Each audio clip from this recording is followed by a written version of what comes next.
యాదో side ఘాటు non side ghat అని అది షెడ్లు వేసారు కదా అవట్లా ఖర్చు పెట్టండి అవి కన్నా కంచె అయింది. పంచాయతీ మా పంచాయతీ ఉంది, ఉంది రూపాయలు ఎక్కడ ఉంటే ఆడ అంటే మొన్న మాట్లాడాడు ఎవరైనా ఆయన మొన్న మంది జరుగుతుంది ఇయ్యమ్మ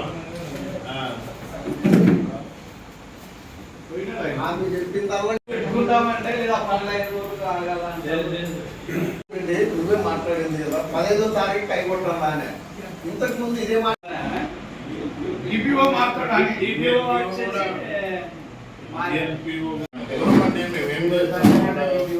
పంచాయతీ మేము అవి చేయాలి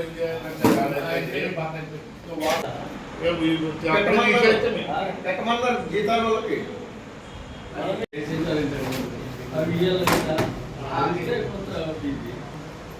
చేస్తాం వర్క్లే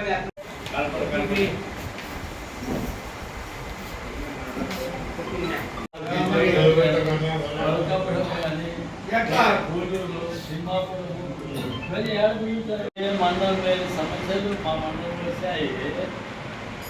ఇంకోటి గారు చెప్తాంటే చిన్న చిన్న పంచాయతీలు చాలా ఉన్నాయి. మా ఎమ్మెల్యే వాళ్ళ దగ్గర అంతా 2 లక్షలు 3 లక్షలు 4 లక్షలు కూడా వెళ్ళారు. స్వచ్ఛ భారత్లకి వాళ్ళు డబ్బులు కట్టాలి.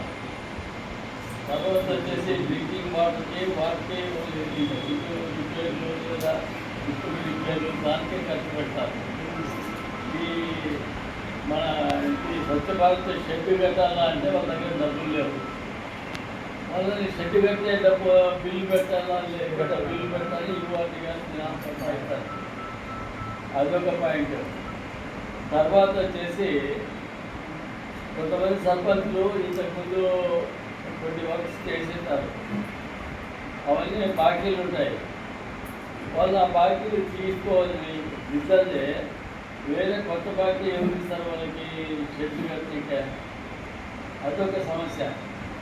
తర్వాత వచ్చేసి ఆ బిల్లులు విషయానికి వస్తే ఆమె బిల్లులు సరిగా పెట్టడం లేదు ఇవ్వండి.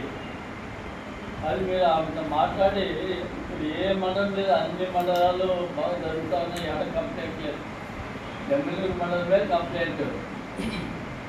మంత్రాలయం లేదు, లేదా నందవరం లేదు, గోనెగల లేదు, పెద్దకడుపు లేదు.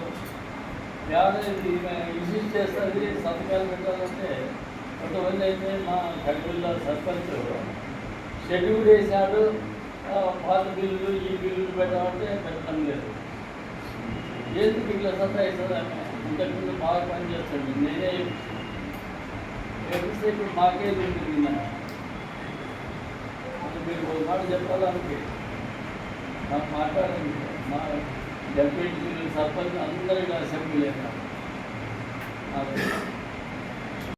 ఎమ్మెల్యేల మండలంలో ఉన్నటువంటి వైఎస్ఆర్ కాంగ్రెస్ పార్టీ నాయకులు, సర్పంచులు, ఎంపీటీసీలు ఈ తెలుగుదేశం ప్రభుత్వం వచ్చిన తర్వాత డబ్బులు వాళ్ళు 15th ఫైనాన్స్ ఒక ఇన్స్టాల్మెంట్ మట్టుగా వచ్చింది. వచ్చిన దాంట్లో కూడా బిల్లుల్లో సంతకాలు పెట్టకుండా, అదేవిధంగా ఇప్పుడు ఇంత క్రితం చేసినటువంటి ఆర్డబ్ల్యూఎస్ వర్క్స్ కానీ లేదా ఇప్పుడు స్వచ్ఛ భారత్ వాళ్ళు చూస్తే డబ్బులు ఇవ్వడానికి కూడా సంతకాలు పెట్టకుండా సతాయిస్తూ ఉన్నారు. అదేవిధంగా పోలీస్ వాళ్ళతో కూడా ఈ క్యాడర్ అందరినీ కూడా సతాయించి చేస్తూ ఉన్నారు. ఇటువంటి కార్యక్రమాలు వాళ్ళు మానుకోవాలా, లేకపోతే ప్రజలు దానికి తగినటువంటి ఆలోచన చేయాల్సి వస్తుంది అని మనం చేసుకుంటాం.